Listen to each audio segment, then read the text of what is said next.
Ma ühte laulu laulan suure murega, mis me taevast antud poone purega.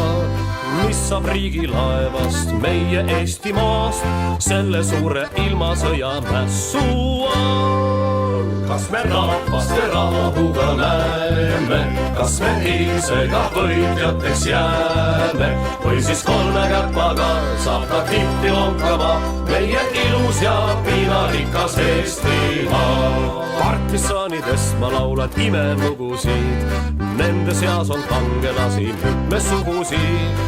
Ühed osta mõistvad imeosa vast, aga teised vaenu väljas soomustavad enam last.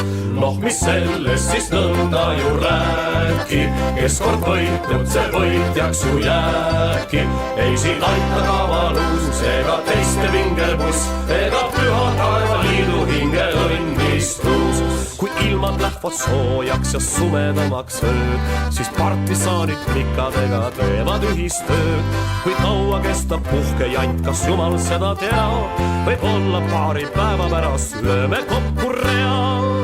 Nutma jäävad siis neidude parve, partisaanid lähevad klaarima arveid, mis tal kommunistiga oli jäänud õienda. Noh, ei soovita tal kellelegi võlgneda.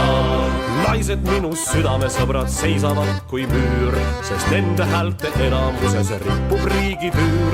Kuid hoidke Vene piiri eest, kus mehi nöögitaks ja naisi riigi omanduseks rekvereeritaks.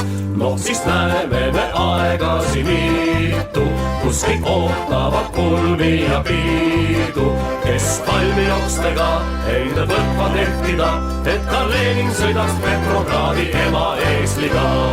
Mis mul viga oleks oma naisega, laume õhtuleinet süüa koos võiks istuda.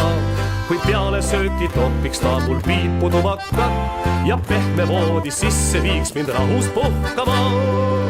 Noh, mis paremat on sul siis vaja, läheb hästi sa tütre või poja.